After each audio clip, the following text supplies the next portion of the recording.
नमस्कार दोस्तों, आज की तारीख है 3 सितंबर 2025, दिन बुधवार और आज की हिंदी तिथि है एकादशी। तो दोस्तों सबसे पहले तो आज के दिन का इतिहास जान लेते हैं।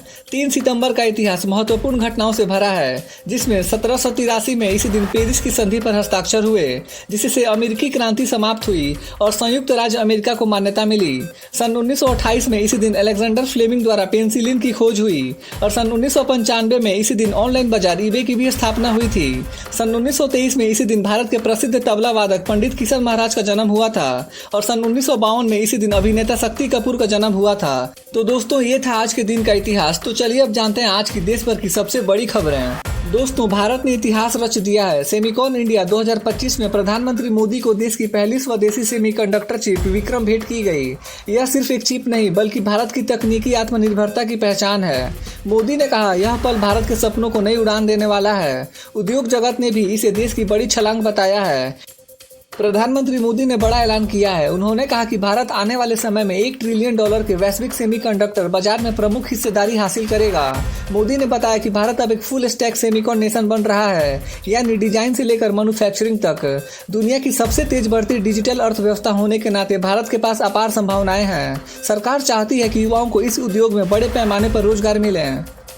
सेमिकॉन इंडिया कार्यक्रम में प्रधानमंत्री मोदी ने सेमीकंडक्टर को डिजिटल डायमंड करार दिया। उन्होंने कहा जैसे हीरा हर उद्योग को चमक देता है, वैसे ही सेमीकंडक्टर आज की डिजिटल दुनिया की रीढ़ है। भारत की पहली स्वदेशी 32 बिट चिप लॉन्च कर उन्होंने बताया कि देश अब डिजाइन, टैलेंट और रिसर्च में आत्मनिर्भर बन रहा है। मोदी ने कहा कि भारत का विजन सिर्फ निर्माण तक सीमित नहीं है, बल्कि पूरे वर्ल्ड को चिप सप्लाई करने का है। प्रधानमंत्री मोदी ने बिहार की महिलाओं को बड़ा तोहफा दिया है। उन्होंने जीविका निधि योजना की शुरुआत की है, जिसके तहत ग्रामीण महिलाओं को उद्यमिता और छोटे कारोबार के लिए आर्थिक मदद मिलेगी। मोदी ने कहा कि महिला सशक्तिकरण ही असली राष्ट्र निर्माण है। इस योजना से लाखों महिलाएं आत्मनिर्भर बन सकेंगी और रोजगार भी पैदा होगा। बिहार की धरती से मोदी ने इसे बेहद सौभाग्यशाली कार्य बताया। प्रधानमंत्री मोदी ने कहा कि भारत की अर्थव्यवस्था दुनिया के लिए मिसाल बन चुकी है। 2025-26 की पहली तिमाही में भारत ने 7.8% की जीडीपी ग्रोथ दर्ज की, जो दुनिया की सबसे तेज है। मोदी ने कहा दाम कम दम ज्यादा, यानी कम कीमत और ज्यादा ताकत ही भारत की पहचान है।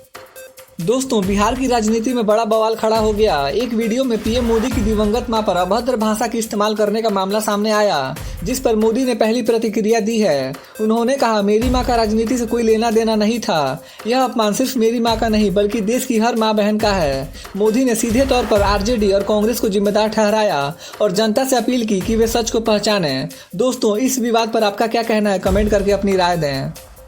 संघाई सहयोग संगठन यानी एससीओ की बैठक में पीएम मोदी ने आतंकवाद पर कड़ा रुख अपनाया। उन्होंने कहा कि कुछ देश खुले तौर पर आतंकियों को समर्थन दे रहे हैं, जो बिल्कुल बर्दाश्त नहीं किया जाएगा। मोदी ने साफ शब्दों में कहा कि आतंकवाद का कोई धर्म नहीं होता और इसे राजनीतिक लाभ के लिए इस्तेमाल करना मानवता के खिलाफ है। उन्होंने सभी देशों से एकजुट होकर आतंकवाद के खिलाफ कार्रवाई की अपील की। प्रधानमंत्री मोदी 13 सितंबर को हिंसा प्रभावित मणिपुर और मिजोरम का दौरा कर सकते हैं। यह खबर अभी आधिकारिक तौर पर पक्की नहीं हुई है, लेकिन सुरक्षा एजेंसियां इसे वीवीआईपी विजिट की तरह तैयार कर रही हैं। मणिपुर लंबे समय से हिंसा से जूझ रहा है और मोदी का यह दौरा राज्य के लिए बेहद अहम माना जा रहा है। लोगों को उम्मीद है कि पीएम अपने दौर से शांति और विकास का नया संदेश देंगे।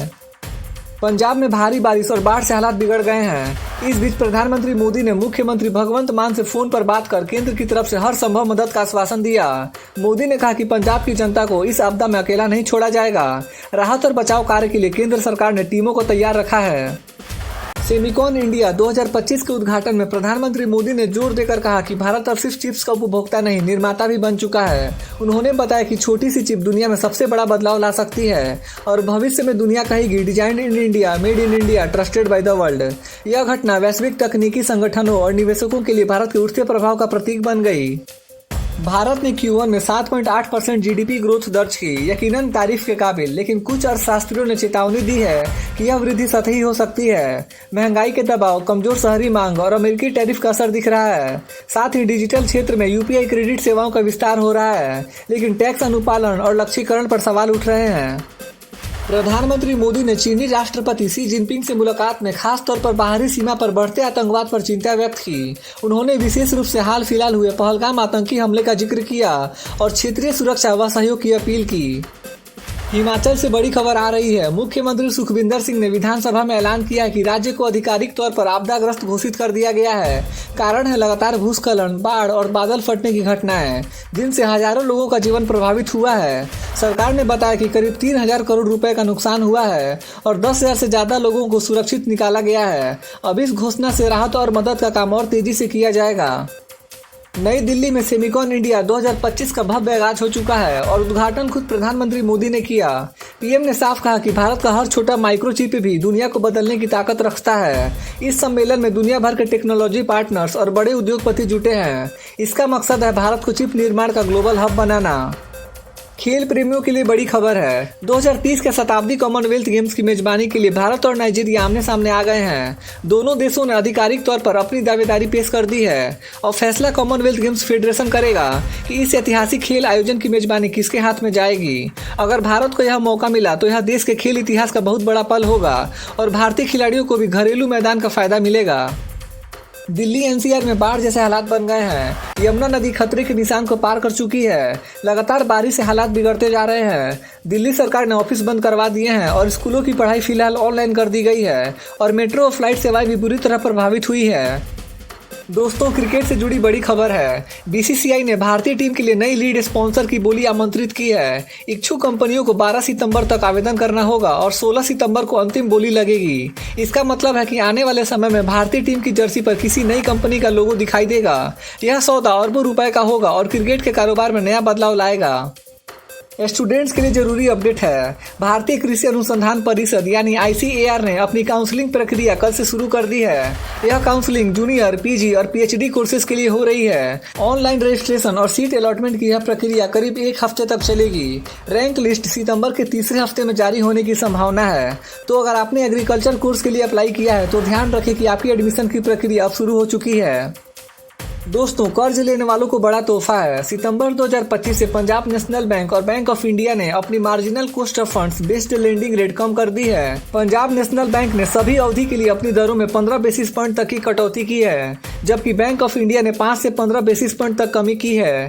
ये बदलाव 1 सितंबर 2025 से लागू हो चुके हैं और इसमें EMI पर असर पड़ेगा, क्योंकि RBI ने हाल ही में अपने रेपो रेट को 5.5% पर ही रखा था, लेकिन बैंक ने स्वतंत्र रूप से भरोसा बढ़ाने वाली पहल की है। तो दोस्तों, आज के लिए बस इतना ही था। देश भर के छोटे बड़े अपडेट्स और हर दिन के मुख्य समाचार देखने के लिए हमारे YouTube न्यूज़ चैनल इंडियन जनता न्यूज़ को सब्सक्राइब जरूर करें। मिलते हैं अगले वीडियो में, तब तक के लिए बाय बाय, टेक केयर, जय हिंद।